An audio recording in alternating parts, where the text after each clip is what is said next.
सुनेंगे मजेदार कहानी किसान और चिड़िया की। एक गांव में एक किसान रहता था। उसका गांव के बाहर एक छोटा सा खेत था।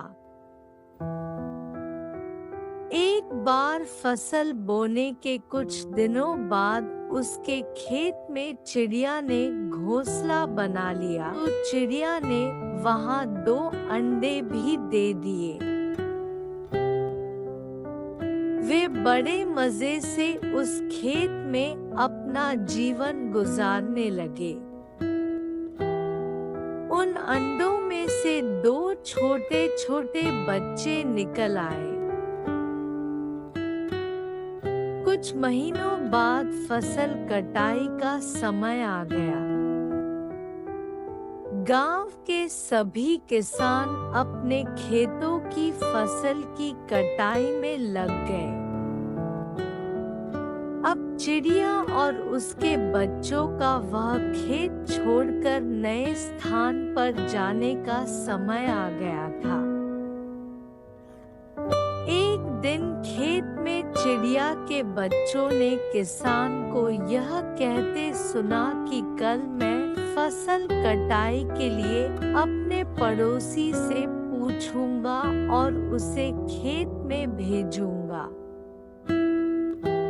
यह सुनकर चिड़िया के बच्चे परेशान हो गए। उस समय चिड़िया कहीं गई हुई थी। जब वह वापस लौटी तो बच्चों ने उसे किसान की बात बताते हुए कहा, माँ, आज हमारा यहाँ अंतिम दिन है। रात में हमें दूसरे स्थान के लिए यहाँ से निकला होगा। चिड़िया ने उत्तर दिया, इतनी जल्दी नहीं बच्चों। मुझे नहीं लगता कि कल खेत में फसल की कटाई होगी। चिड़िया की कही बात सही साबित हुई। दूसरे दिन किसान का पड़ोसी खेत में नहीं आया और फसल की कटाई न हो सकी। शाम को किसान खेत में आया और खेत को जैसे का तैसा देख बुदबुदाने लगा कि ये पड़ोसी तो नहीं आया। ऐसा करता हूँ, कल अपने किसी रिश्तेदार को भेज देता हूँ। चिड़िया के बच्चों ने फिर से किसान की बात सुन ली और परेशान हो गए। जब चिड़िया को उन्होंने ये बात बताई तो वह बोली, तुम लोग चिंता मत करो। आज रात हमें जाने की जरूरत नहीं है। मुझे नहीं लगता कि किसान का रिश्तेदार आएगा। ठीक ऐसा ही हुआ और किसान का रिश्तेदार अगले दिन खेत नहीं पहुंचा।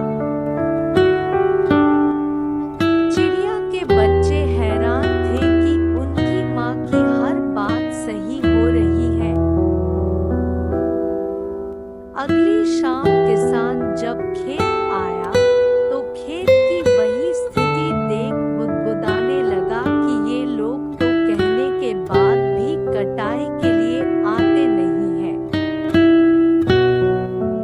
कल मैं खुद आकर फसल की कटाई शुरू करूंगा।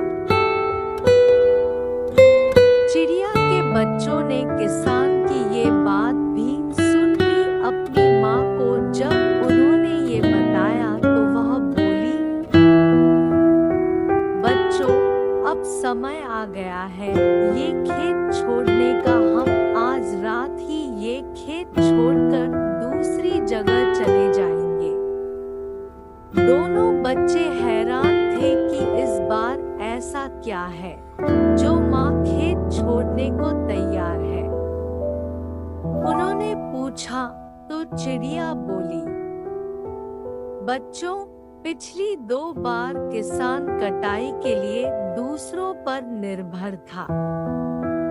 दूसरों को कहकर उसने अपने काम से पल्ला झाड़ लिया था। लेकिन इस बार ऐसा नहीं है। इस बार उसने यह जिम्मेदारी अपने कंधों पर ले ली है, इसलिए वह अवश्य आएगा। तो बच्चों, इस कहानी से क्या सीखे? तो इस कहानी से हम ये सीखे कि दूसरों की सहायता लेने में कोई बुराई नहीं है, किंतु यदि आप समय पर काम शुरू करना चाहते हैं और चाहते हैं कि वह समय पर पूरा हो जाए, तो उस काम की जिम्मेदारी स्वयं लेनी होगी। दूसरे भी मदद उसी की करते